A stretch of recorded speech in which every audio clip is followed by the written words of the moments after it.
السلام علیکم ورحمۃ اللہ وبرکاتہ۔ الحمد للہ نحمدہ ونستعینہ ونستغفرہ ونؤمن بہ ونتوکل علیہ ونعوذ باللہ من شرور انفسنا ومن سیئات اعمالنا من يهده الله فلا مضل له ومن يضلله فلا هادي له واشهد ان لا اله الا الله وحده لا شريك له واشهد ان محمدا صلى الله عليه وسلم عبده ورسوله اما بعد فاعوذ بالله السميع العليم من الشيطان الرجيم بسم الله الرحمن الرحيم لقد كان لكم في رسول الله أسوة حسنة لمن كان يرجو الله واليوم الآخر وذكر الله كثيرا صدق اللہ العظیم۔ اللہ وحدہ لا شریک کی حمد و ثنا، رحمت دو عالم صلی اللہ علیہ وسلم پہ درود و سلام کے بعد قرآن مجید کے 21ویں پارے سورہ احزاب سے 21 نمبر کی آیت کی تلاوت ہوئی ہے۔ اس میں رب العالمین نے ہم سب مسلمانوں کو یہ بات سمجھائی ہے کہ مسلمان ہونے کے بعد تمہیں اپنی زندگی کے ہر کام کو حضرت محمد صلی اللہ علیہ وسلم کی زندگی کے تابع کرنا ہوگا۔ جو کام نبی نے کیا وہی کام تم کرو گے، تمہاری کامیابی رہے گی۔ جس کام کو نبی نے نہیں کیا وہ کام کر بیٹھو گے، نقصان ہوگا۔ اللہ کہتے ہیں لَقَدْ كَانَ لَكُمْ فِي رَسُولِ اللَّهِ، یقیناً تمہارے لیے اللہ کے رسول کون؟ حضرت محمد صلی اللہ علیہ وسلم، ان کی زندگی اسوۃ حسنہ بہترین نمونہ ہے، تمہارے لیے بہترین نمونہ ہے۔ لمن کان یرجو اللہ والیوم الآخر، ان لوگوں کے لیے جو اللہ سے ملنے کی امید رکھتے ہیں اور آخرت پر ان کا یقین ہے۔ وَذَكَرَ اللَّهَ كَثِيرًا، اور وہ اللہ کو کثرت سے یاد کرتے ہیں۔ ان لوگوں کے لیے اللہ کے نبی کی زندگی کا ہر عمل بطور نمونہ کے اللہ نے رکھا ہے، اور اس میں کامیابی انہی لوگوں کو ہے جو اللہ کے نبی کو اپنا نمونہ سمجھ کے، سیمپل سمجھ کے ان کی زندگی کو اپنائیں۔ یہ اللہ کا احسان ہے۔ 1 لاکھ اور کئی ہزار نبیوں میں سب سے زیادہ محفوظ زندگی رسول اللہ صلی اللہ علیہ وسلم کی ہے، جبکہ آپ کی نبوت سے پہلے 1,00,000 کئی ہزار نبی دنیا میں آ چکے ہیں۔ اولو العزم نبی ان میں 5 گزرے ہیں۔ 1,00,000 کئی ہزار نبیوں کے نام بھی قرآن میں محفوظ نہیں ہیں۔ چند نبیوں کے نام ہیں۔ رسول صاحب کتاب ہوتا ہے۔ صاحب کتاب لوگوں میں سے بھی حضرت موسیٰ علیہ السلام، حضرت داؤد علیہ السلام، حضرت عیسیٰ علیہ السلام کے نام موجود ہیں۔ حضرت موسیٰ آسمانی کتاب تورات لے کے آئے۔ حضرت داؤد علیہ السلام کو اللہ نے زبور کتاب عطا فرمائی۔ حضرت عیسیٰ علیہ السلام کو اللہ نے انجیل عطا فرمائی۔ مگر ان سب نبیوں کی زندگی جس قدر قرآن نے بیان کی ہے، اس کے علاوہ ان کی زندگی کے واقعات، ان کی زندگی کے بچپن، جوانی، بڑھاپا اس طرح محفوظ نہیں جس طرح کہ حضرت محمد رسول اللہ صلی اللہ علیہ وسلم کی زندگی کے ہر پہلو پر آج امت مسلمہ واقفیت حاصل کرنا چاہے تو آپ کے ریاضات کے ایام کہاں کہاں دودھ پیا اور کس کس عورت کا دودھ پیا۔ عربوں کے ہاں بچوں کو دودھ پلانے کے لیے مائیں اپنے بچوں کو جدا کر دیتی اور وہ دیہاتی ماحول میں بچوں کی پرورش کو پسند کرتی۔ رسول اللہ صلی اللہ علیہ وسلم نے بھی رضاعت کے ایام مکہ سے باہر حضرت حلیمہ کے ہاں جا کے کئی سال گزارے اور اس کا بیان بھی کتابوں میں محفوظ۔ حضرت حلیمہ کا ایک اور بیٹا تھا جو رسول اللہ صلی اللہ علیہ وسلم کے ساتھ بچپن میں رضاعت کے دنوں میں دودھ پیا کرتے تھے۔ حضرت حلیمہ سعدیہ رحمۃ اللہ علیہ کا رضی اللہ تعالی عنہ کا بیان ہے کہ پہلے دن سے جب میں نے محمد صلی اللہ علیہ وسلم کو دودھ پلانا شروع کیا، جو دودھ اس نے پینے میں مجھ سے سعادت حاصل کی، زندگی کے باقی ایام میں دوسرے دودھ کو منہ ہی نہیں لگایا۔ یہ اللہ کی رہنمائی ہے کہ دوسرے بھائی کا حق نہیں لینا، اپنا ہی حق استعمال کرنا ہے۔ 2 سال رضاعت کے گزرے، حضرت حلیمہ سعدیہ نے اس معصوم بچے کی برکات کو محسوس کیا، اس کے جانوروں کی نہایت اعلیٰ قسم کی خوراک کا انتظام اللہ نے کیا، بکریوں کا دودھ زیادہ سے زیادہ ملنے لگا، گھر کے اندر برکت کی نئی شکل نظر آنے لگی۔ اس بات کو دیکھ کر حلیمہ سعدیہ رضی اللہ تعالی عنہا نے مکے میں 2 سال دودھ کے بعد مدت پوری ہونے سے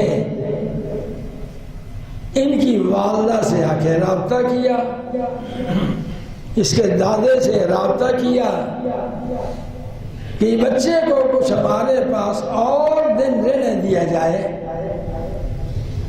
ہماری خوشی اسی میں ہے ہمارے پاس رہے۔ والدہ نے اجازت دے دی۔ حضرت آمنہ کی اجازت اور عبد المطلب کی اجازت سے حضرت محمد صلی اللہ علیہ وسلم پھر دوبارہ قبیلہ بنو سعد میں تشریف لے گئے اور وہاں ایک واقعہ پیش آ گیا، جس واقعہ سے حلیمہ کو کچھ خطرہ محسوس ہوا۔ حلیمہ کی بیٹی نے اطلاع دی کہ میرا مکے والا بھائی محمد، اس کو کسی نے مار دیا ہے۔ باپ ماں دوڑے دوڑے آئے، آ کے دیکھا بچے کا رنگ اڑا ہوا ہے اور وہ کھڑا ہے۔ پوچھا بیٹا کیا ہوا؟ کہا پتہ نہیں کیا ہوا ہے، آدمی آئے لو مجھے پکڑ کے زمین پہ لٹا دیا، میرا سینہ چاک کیا، میرا سینہ چاک کیا، اور یہاں پر کچھ ٹٹولتے رہے، کچھ دھوتے رہے، پتہ نہیں کیا کرتے رہے، پھر وہ جو ہے میرا سینہ ملا کے چلے گئے۔ یہ شق صدر، سینے کا چاک ہونا اور اس کی پھر دوبارہ آپریشن کے بعد درستگی اور اس میں سلائی، اس سلائی کے نشان نظر آتے تھے، آدمی کو نظر نہیں آیا۔ رسول اللہ صلی اللہ علیہ وسلم کی بچپن کی یہ بات حلیمہ سعدیہ کو پریشان کر گئی۔ حلیمہ بچے کو لے کے پھر مکے میں چلی گئی اور کہا بچہ ہم لے تو گئے تھے مگر ہمارا دل چاہتا ہے کہ آپ بطور ماں کے اس کی پرورش لے لیں، ہمیں اجازت دے دیں۔ پوچھا کیا ہوا؟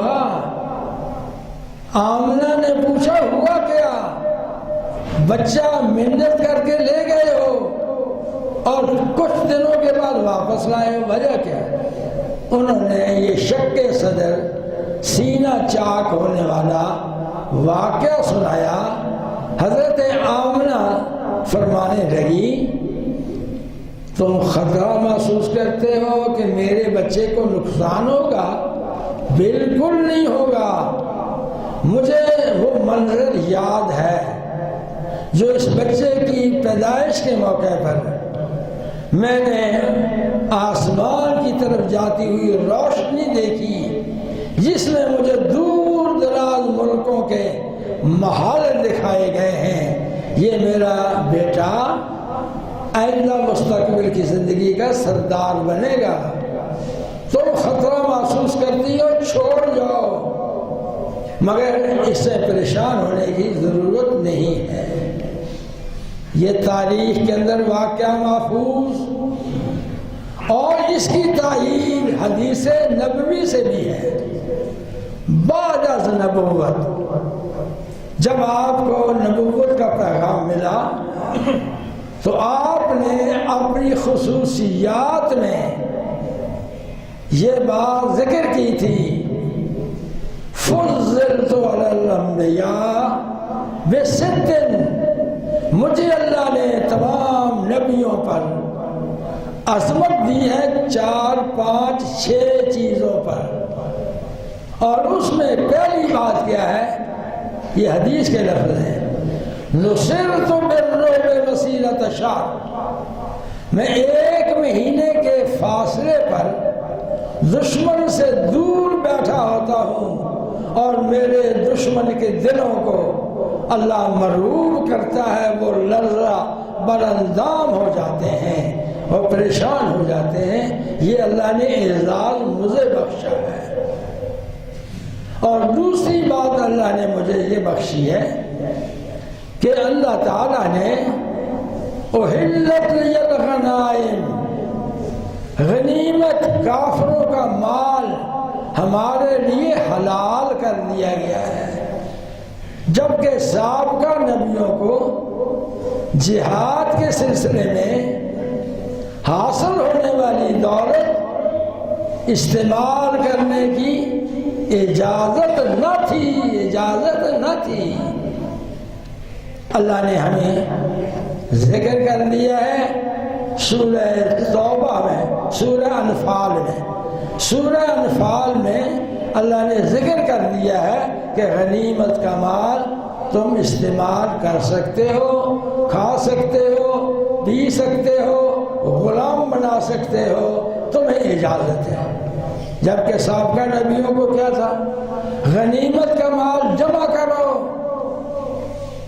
اور غنیمت کے مال کو آسمان سے لوگوں کے سامنے آگ آتی دکھائی دیتی اور وہ سارے مال کو جلا کے راکھ کر کے چلی جاتی۔ یہ اس جہاد کرنے والے لوگوں کی جہاد کی قبولیت کی علامت ہوتی تھی کہ اللہ تم مجاہدوں کے جہاد پر راضی ہو گیا ہے اور یہ غنیمت کا مال اللہ نے قبول کر لیا ہے۔ اس کو جلا کے راکھ کر دیا جاتا تھا۔ رسول اللہ صلی اللہ علیہ وسلم نے ایک واقعہ بھی سنا ہے۔ ایک نبی سابقہ نبیوں میں سے جہاد کے لیے تشریف لے گئے، جہاد میں مال غنیمت جمع ہوا، آسمان سے آگ آئی، مگر مال کو اس نے جلایا نہیں، مال کے گردا گرد آگ چکر لگا کے آسمان کو چلی گئی۔ وقت کے نبی نے صحابہ اپنے ساتھیوں سے کہا تم لوگوں میں سے کسی نے مال غنیمت میں خیانت کی ہے، وہ خیانت کیا ہوا مال واپس کرو، تب اللہ اس کو قبول کرے گا۔ جتنے ان کے ساتھی تھے ان میں سے کسی نے آمادگی کا اظہار نہیں کیا کہ ہاں جی ہمارے پاس غنیمت کا مال کچھ پڑا ہے بھیج دیتے، نہیں کیا۔ وقتی نبی نے ایک تجویز کی، فرمایا ہر برادری، ہر قبیلے، ہر قوم کا ایک ایک شخص آئے اور مجھ سے مصافحہ کر کے نکل جائے۔ اب جیسے ہی خائن قبیلے کا آدمی آیا، لوگ آتے گئے، ملتے گئے، چلتے گئے، مگر جب خائن قبیلے کا ایک آدمی آیا پکڑا گیا۔ پکڑا کیسے گیا؟ اس کا ہاتھ نبی کے ہاتھ سے چمٹ کر جدا ہونے کا نام نہیں لیتا، ہاتھ چمٹ گیا۔ اب وہ ایسا مقناطیسی آلہ نبی کے ہاتھ کو اللہ نے بنایا کہ خائن کو ہاتھ پہچانا اور ہاتھ نہیں چھوٹتا ہے۔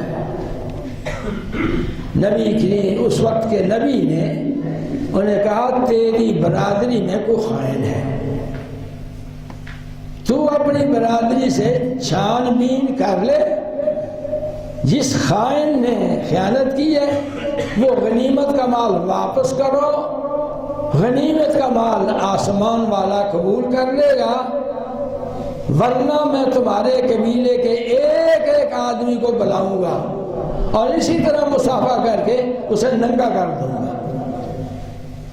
اس آدمی نے اجازت لے کے چلا گیا، ہاتھ اس کے نبی کے ہاتھ سے چھوٹ گیا۔